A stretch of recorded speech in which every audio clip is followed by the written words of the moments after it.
বাথটাবের জল এখন টকটকে লাল হয়ে গেছে। জিমিনের শরীর থেকে রক্ত আর ঘাম ধুয়ে যাচ্ছে, কিন্তু তার মনের ভেতরে যে ক্ষত তৈরি হয়েছে তা গভীর থেকে গভীরতর হচ্ছে।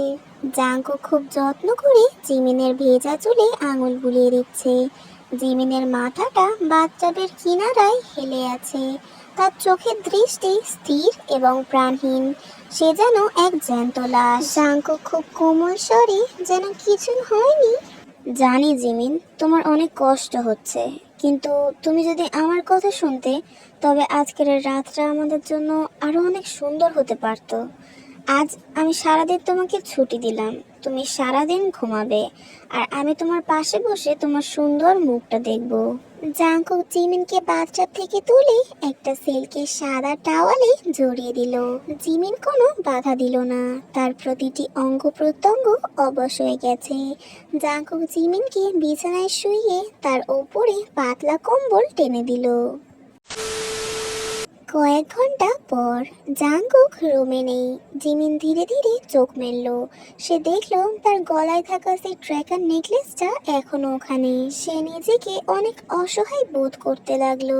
হঠাৎ তার নজর গেল বিছানার পাশের ড্রয়িং টেবিলের উপরে রাখা একটা কাঁচের শোপিসের দিকে। জিমিনের মনে এক ভয়ঙ্কর জেদ চেপে বসলো। সে ভাবলো, যদি আমি জাঙ্কুকের সম্পত্তি হই, তবে সেই সম্পত্তি আমি ধ্বংস করে দেব। দেখি ও কার উপরে অধিকার দেখায়। জিমিন খুব কষ্ট করে বিছানা থেকে নেমে হামাগুড়ি দিয়ে ড্রেসিং টেবিলের কাছে গেল। তারপরে সেই কাঁচের শোপিসটা হাতে নিয়ে এক আছাড়ে মেঝেতে ছুঁড়ে ভেঙে ফেললো। ঝনঝন শব্দে কাঁচের টুকরোগুলো পুরো মেঝেতে ছড়িয়ে পড়লো। জিমিন একটা বড় কাঁচের টুকরো হাতে তুলে নিল। তার হাত থেকে রক্ত পড়ছে, কিন্তু তার কোনো ভ্রুক্ষেপ নেই। সে কাঁচের টুকরোটা নিজের কবজির কাছে এনে কান্না ভেজা হাসি দিয়ে, জাঙ্কুক, তুমি আমাকে বন্দি করতে পারো, কিন্তু আমার মৃত্যুকে নয়। আজ তোমার এই নেশা আমি চিরতরে মিটিয়ে দেব। ঠিক সেই মুহূর্তে জাঙ্কুক ঝড়ের গতিতে ঘরে ঢুকলো। জিমিনের হাতে কাজ দেখে জাঙ্কুকের হৃৎপিণ্ড যেন এক সেকেন্ডের জন্য থেমে গেল। জাঙ্কুক এক লাফে জিমিনের হাত থেকে কাঁচের টুকরোটা কেড়ে নিয়ে দূরে ছুঁড়ে মারলো। জাঙ্কুক হিংস্রভাবে গর্জন করে, তোমার সাহস কত জিমিন? আমার বিনা অনুমতিতে তুমি নিজেকে শেষ করতে চাইছিলে? আমি কি তোমাকে মরার পারমিশন দিয়েছি? জাঙ্কুক জিমিনের কবজিটা শক্ত করে ধরলো, যেখানে কাঁচের আঘাতে কিছুটা কেটে গেছে। সে সেই কাটা জায়গায় নিজের ঠোঁট চেপে ধরলো, যেন সে রক্ত পান করছে। জিমিনের রক্ত উপচে জাঙ্কুকের মুখে লেগে গেল। সে দৃশ্য ভয়ঙ্কর এবং নেশাক্ত। জিমিন চিৎকার করে, আমাকে মরতে দাও, আমি আর পারছি না জাঙ্কুক। তোমার এই অত্যাচার থেকে আমাকে মুক্তি দাও। জাঙ্কুক জিমিনকে এক ঝটকায় দেয়ালের সাথে চেপে ধরলো। তার চোখ দুটো রাগে অন্ধ হয়ে গেছে। মুক্তি? আমার ডিকশনারিতে এই শব্দটা নেই জিমিন। তুমি যদি মরে যাও, আমি তোমার কবরের ওপরে শুয়ে থাকবো। আমি তোমাকে জান্নাতেও যেতে দেব না, কারণ তুমি আমার জিমিন, তুমি শুধুই আমার। জাঙ্কুক জিমিনের সেই রক্তাক্ত কবজিটা নিজের মুখে নিয়ে লেহন করতে লাগলো। জিমিনের ঘৃণা আর আতঙ্কের সীমা ছাড়িয়ে গেল। জাঙ্কুক হঠাৎ জিমিনের চোখের দিকে তাকিয়ে একদম শান্ত হয়ে গেল। তার গলায় এখন এক অদ্ভুত কাতরতা।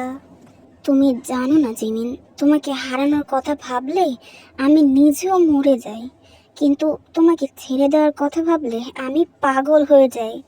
আমি আমাকে ঘৃণা করতে দেব জিমিন, কিন্তু আমি কখনো তোমাকে নিজের থেকে আলাদা হতে দেব না। জাঙ্কুক ফার্স্ট এড বক্স নিয়ে এলো। তারপর নিজের হাতে জিমিনের ক্ষতস্থানে ব্যান্ডেজ করে দিতে লাগলো।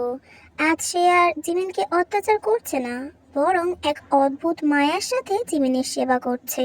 জিমিন বুঝলো সে এমন এক মরণ ফাঁদে আটকা পড়েছে, যেখান থেকে আত্মহত্যাও তাকে বাঁচাতে পারবে না। জাঙ্কুক জিমিনের কপালে মাথা ঠেকিয়ে ফিসফিস করে বলল, তুমি যদি আবার এমন কিছু করার চেষ্টা করো, তবে আমি তোমাকে নয়, বরং তোমার আশেপাশে তোমার পরিচিত মানুষগুলোকে একে একে শেষ করব। নিজের জীবনের মায়া তোমার না থাকলেও অন্যের জীবনের মায়া তো তোমার কাছে আছেই, তাই না? রাত গভীর। জিমিন ব্যান্ডেজ করা হাত নিয়ে জানালার পাশে বসে বাহিরের অন্ধকারের দিকে তাকিয়ে আছে। জাঙ্কুক ঘরের কোণে অন্ধকার ছায়ায় দাঁড়িয়ে আছে। তার হাতে পুরনো বিবর্ণ একটা ছবি। ঘরের পরিবেশটা আজ ভারী। আজ কোনো চিৎকার নেই, বরং এক গুমোট স্তব্ধতা। জাঙ্কুক ধীর পায়ে জিমিনের পিছনে গিয়ে দাঁড়ালো। তার হাতে এক দামি মদের বোতল। জাঙ্কুক খুব শান্ত কিন্তু শীতল গলায়, ভাবছো তো কেন আমি এমন এক জানোয়ার হয়ে গেলাম? কেন তোমাকে ছাড়তে পারছি না? আমি শুধু জানি তুমি একটা রাক্ষস। এর থেকে বেশি কিছু জানার আমার ইচ্ছাও নেই। জাঙ্কুক এক অট্টহাসি হাসলো, কিন্তু সেই হাসির মধ্যে কেবলমাত্র যন্ত্রণা। মানুষের জানোয়ার হওয়ার পিছনে সবসময় তার কোনো না কোনো প্রিয় মানুষের হাত থাকে জিমিন। আর আমার ক্ষেত্রে সেই মানুষটা ছিলে তুমি আর তোমার পরিবার। বসন্তের এক ঝলমলে দিন। জাঙ্কুক তখন এক সাধারণ কিন্তু মেধাবী ছাত্র। তার বাবা ছিলেন জিমিনের বাবার বিশ্বস্ত ম্যানেজার। জিমিন আর জাঙ্কুক তখন একই কলেজে পড়তো এবং তারা একে অপরকে পাগলের মতো ভালোবাসতো। জাঙ্কুক ছিল জিমিনের প্রথম প্রেম, কিন্তু জিমিনের বাবা, যিনি একজন প্রভাবশালী পলিটিশিয়ান ছিলেন, তিনি এই সম্পর্ক মেনে নিতে পারেননি। একদিন রাতে জিমিনের বাবা জাঙ্কুকের বাবাকে চুরির অপবাদে ফাঁসিয়ে দেন এবং পুলিশের হাতে তুলে দেন। জেলে জাঙ্কুকের বাবা আত্মহত্যা করেন। শুধু তাই নয়, জাঙ্কুকে শহর থেকে তাড়ানোর জন্য জিমিনের বাবা তার পিছনে গুন্ডা লেলিয়ে দেন। জাঙ্কুকে যখন মারধর করা হচ্ছিল, জিমিন সেখানে দাঁড়িয়েছিল, কিন্তু জিমিন তার বাবার ভয়ে জাঙ্কুককে চেনার অভিনয় পর্যন্ত করেনি। জাঙ্কুক তখন রক্তাক্ত অবস্থায় জিমিনের চোখের দিকে তাকিয়েছিল, কিন্তু জিমিন শুধু মাথা নিচু করে তার বাবার গাড়িতে উঠে চলে গিয়েছিল। সেদিন আমি মরে গেছিলাম জিমিন।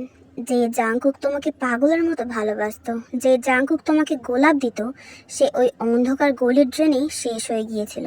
আর সেখান থেকেই জন্ম নিয়েছিল এই অন্ধকারের জাঙ্কুক। আমি শপথ নিয়েছিলাম যখন আমি ফিরে আসব, তখন তোমার এই অভিজাত্য আমি ধুলোয় মিশিয়ে দেব। বর্তমান সময়। জাঙ্কুক বোতল থেকে সরাসরি মদে চুমুক দিল, তারপর জিমিনের চুলের মুঠি ধরে তাকে নিজের দিকে ঘোরালো। জাঙ্কুকের চোখে এখন প্রতিশোধ আর পুরনো প্রেমের এক ভয়ঙ্কর মিশ্রণ। তোমার বাবা মারা গেছেন, কিন্তু তার অপরাধের শাস্তি আমি তোমায় দেব। তুমি সেদিন আমাকে চিনতে অস্বীকার করেছিলে, তাই না? কিন্তু এখন দেখো, তুমি শুধু আমাকেই চেনো। তোমার শরীরের প্রতিটা দাগ তোমাকে মনে করায় যে আমি তোমার সেই ফেলে আসা অতীত। জিমিন কান্না করতে করতে, আমি আমি নিরুপায় ছিলাম জাঙ্কুক। বাবা তোমাকে মেরে ফেলার হুমকি দিয়েছিল।